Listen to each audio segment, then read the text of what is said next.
I don't often think about being rich, and that's probably because I'm a minister and I'm somewhat realistic, and I understand that that's not exactly in the realm of possibilities. So thinking about my riches is somewhat of a stretch, but I do spend a lot of time thinking about money and thinking about stuff, the stuff that I have, the stuff that I need, the stuff that I really want. Money and stuff have been on my mind even more lately than they have at other times. I'm recently divorced, and so many parts of my life have changed quite suddenly. My former partner and I were together for my entire adult life, and so there was a brief time as a younger adult when I paid all of my own bills and kept track of all of my own finances, but fortunately for me, I soon got married and my partner did all of that, mostly because math is hard and balancing a checkbook is really boring. So for years, I really only had a vague idea of what my financial situation was, and that was mostly my choice. I knew I wasn't supposed to spend large sums of money, and not because my partner was controlling, but because if you don't really know how much money you have, you probably shouldn't spend a lot. And I also knew that we weren't rich, and we probably never would be. But I would often think about the stuff that I wanted, the records, the books, the things that I thought if I had, they would fill my soul. The items that I was disappointed I couldn't have because we weren't rich. But aside from that, I didn't spend a lot of time thinking about money or the lack thereof. It wasn't really something that I needed to think about a lot until then it was, because quite suddenly, after my divorce, it became something that I needed to think about a lot. With the change in responsibility came the change in financial status, and so I think about it more now. Money, the lack of it, has lodged itself at the front and center of my consciousness recently. It's taken up residence there. And I obsess over every dime, and I wonder how I can make more money, and how I can do more with what I have, with the limited time that I have. How can I make it go farther? How can I afford things that I need? Will I ever afford the things that I want, the things that I think are going to fill my soul if I have them? So 2 weeks ago, I was reminded that my preoccupation with money and stuff does little to contribute to my contentment. I was on an MCC work retreat a couple of weeks ago, and during one of our sessions on intersectionality, we did a privilege walk. If you've never done a privilege walk, it's where everyone present stands in a line, and the facilitator will make certain statements, and after which folks will take a step forward or back depending on different points of privilege. So if the facilitator might say, take a step forward if you are a cisgender male, that's a point of privilege. And take a step back if you've ever been without health insurance, that's a lack of privilege. And so it's a pretty extensive list of things that kind of spans gender and economic status, and really is pretty varied. And I've done a number of privilege walks over the years in different leadership trainings and whatnot, and so I have a pretty good idea of where I'm going to end up in that walk. There are a few surprises, because my identity doesn't really change much as a white, queer, educated, cisgender woman with health insurance and no physical disabilities. I mostly know where I'm going to end up on that line and that walk. But this time when I did it, something did change. Having grown up in an upper middle class family and spending most of my adulthood in a lower middle class household, I was shaken a bit to find that I was having to answer some of the questions a little bit differently. That I had to take steps back when I hadn't in the past. Steps that required me to acknowledge, own, and accept that I no longer have some of the same economic privileges that I once had. After the walk, we took some time to journal, and I went outside and I sat down and I tried to hold it together, but I was kind of panicking a little bit. I panicked about money, and I panicked about my future, and my thoughts about money were just kind of stuck in my head, and I felt the anxiety in my body. My preoccupation with money and with things left me distracted and irritable, far, far from the divine and from other people.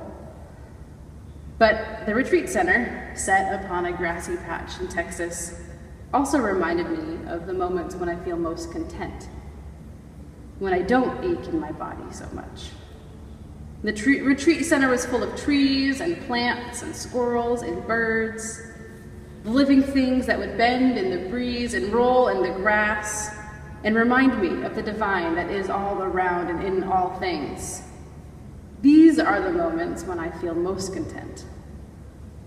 When I'm in nature, when I'm experiencing what already exists, what has already been given. It requires nothing from me, no money. It's not the money I have or the things that I buy or the things that I want because I think they'll fill my soul. What actually fills my soul are the moments that I'm most content, are the moments when I'm most aware of my relationship to the earth and my relationship to other people. It's in moments of connection with people and with trees and with the breeze that I am most content. The first reading from 1 Timothy tonight is a letter written by Paul to Timothy with some instructions and advice for the Christian community that Timothy was building. In the letter, Paul warns that those who want to be rich will fall into temptation and be trapped by desires that plunge people into ruin and destruction. Loving money causes people to wander far from the faith. Paul tells Timothy and the church to be content with food and clothing and not to lust for riches, to shun all things and to instead pursue godliness, faith, love, endurance, and gentleness. There is great gain in godliness combined with contentment. But contentment requires more than just food and clothes. And perhaps, maybe at the heart of what Paul is saying is that security ought to be enough for us to then focus on other things. And I realized that when I was at the retreat center, content with the birds and the trees, that I had a certain sense of security. Not only did I have clothes and food and shelter, but I also felt a certain safety in my own body. A certain safety that I am privileged to have, being a white person in the United States. It's easy for me to feel content among the trees and the birds when I'm not full of fear, when I'm not anxious about the harm that may come to my body, to my personhood. As a queer person and as a woman, this is not something that I always take for granted. A couple nights ago, I went out to dinner with my former partner and my mom. We walked into a bar that we were unfamiliar with, and when my former partner turned to me, I simply said, "I don't think so," and we left. My mom was pretty confused about our abrupt departure because she didn't feel what we felt when the barroom commotion stopped and the men focused their attention on us and our safety as visibly queer women were suddenly at risk. Every fiber of my being suddenly alert and focused only on how I might again secure the safety that I had only recently felt. Down the street and in a more welcoming bar, we felt again at ease. We felt at ease after a brief time of relative unsafety, after which we could focus on one another and regain a sense of contentment. Though I recognize the privilege that I have to so easily find the safety that I only temporarily lacked. Because as a white person, my body is not targeted, feared, or found untrustworthy. I'm not read as a bad dude in my moments of distress. Last week, Terrence Kutcher was seeking help after his car broke down when he was murdered by police. A tall black man labeled as a bad dude as he walked to his car with his hands over his head. Terrence Kutcher was one of many black people who were killed by police last week, including a child playing with a toy. These murders are not new. They're not isolated incidents. They're part of a larger problem of systemic racism within our justice system and within our society as a whole. In the United States, police officers needlessly kill people of all races and ethnicities. But black people are 2.5 times more likely to be murdered by police than white people.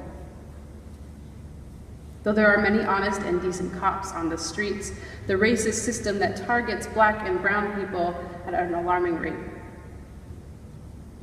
Though systemic racism reaches beyond the criminal justice system and exists in all facets of society.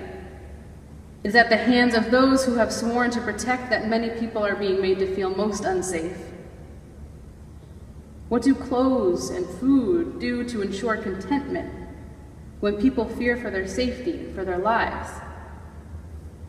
Unsafe and discontented, it is impossible to imagine how one might pursue righteousness, godliness, faith, love, endurance, and gentleness when in constant fear and feeling the full impact of constant oppression. But for those of us who are white and have the privilege to exist in relative safety, though knowing that as queer people this is not always the case, we have an opportunity, we have a responsibility to do what Paul asks, to pursue righteousness, godliness, faith, love, endurance, and gentleness. So what does this pursuit look like in the face of systemic racism? For those of us who are perceived as white, pursuing righteousness, godliness, and love requires working to end the white supremacist system from which we benefit. As a white person, it means that I must acknowledge that I'm part of a system of whiteness that devalues black bodies. It means amplifying black voices and brown voices. It means knowing when to use my own voice. In the pursuit of love, I must work to show love to the most disenfranchised, and I must work also to help others show the same love. Like when my uncle posts racist and ill-informed articles on Facebook, I could simply unfriend him so I don't have to see it anymore because it's annoying. But then whose contentment would I be adding to if I didn't instead address the problem directly with him? Instead, I have an opportunity to engage and to work to promote understanding. In the Gospel of Mary of Magdala, Jesus says, "Become content at heart, while also remaining discontent and disobedient." The system at play needs a disruption, and those of us with power and privilege are well suited to aid in the disruption. Allowing these racist systems to continue unchallenged goes against what it is that Paul is asking in his letter to Timothy. Paul asserts that if we leave behind our preoccupations with money and being rich, we clear time and space for the pursuit of righteousness, godliness, and love. In this case, it is working to end racism and white supremacy in all facets of society, but particularly in our criminal justice system that puts black and brown bodies directly at risk. Because it is that risk that keeps many from any sense of contentment, whether or not they may have food or clothes. And it is profound discontentment that leads to profound disruption. Disruption that we are seeing particularly now in Charlotte, North Carolina, this week, in the wake of so many police murders, riots erupted in Charlotte. And I want to read something that Reverend Marilyn Bowens of Imani MCC wrote, because I can't say it any better. And also, I want to follow my own call to amplify black voices.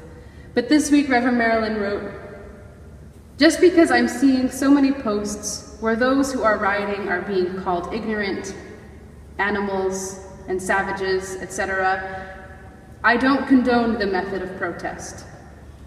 At the same time, it deeply offends me that the people who talk the loudest and most harshly about the reaction to the ongoing slaughter of black men have nothing to say, no bad names to call, the murderers whose actions set it all into motion.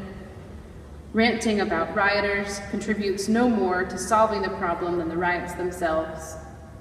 Use your voice, your money, and your vote to address the rioters' complaint, and in the process, you'll address yours. Riots are what happens when people are pushed too far for too long. Our psalm tonight argues that it is in God that we might find safety. Psalm 91 says, "Our God will keep you safe. You don't need to worry about dangers at night or arrows during the day." Our God says, "If you love me and truly know who I am, I will rescue you and keep you safe. When you are in trouble, call out to me. I will answer and be there to protect and honor you. You will live a long life and see my saving power. There is trouble and people are calling out, but God is not some great intervener who can simply end racism and create a society in which people are all treated equally and fairly. We have to do the work and let the divine work through us, because we are called to action by our fellow humans. The riots in Charlotte, the protests on every street corner and on every football field are the echo of people calling out. And Psalm 91 is beautiful and idealistic, but sometimes we need to be the divine in action, answering the call. When we answer the call of the oppressed, the marginalized, the murdered, we fight the good fight of faith, as Paul suggests. We pursue righteousness, godliness, faith, love, endurance, and gentleness. The pursuit I enter from my own place of contentment, laying to rest the worries of riches and the contentment I find with food, clothes, and safety allows me the freedom and the privilege to fight for the contentment of all. Because my contentment with the care of my own necessities and safety does not mean that I have to remain content with the white supremacist system that causes so much harm to so many. It means that I can work from a place of my own security, to increase the safety of others and to create a society in which people are not feared and not targeted for the appearance of their bodies. A society in which we move toward righteousness, toward love, and toward gentleness. Amen.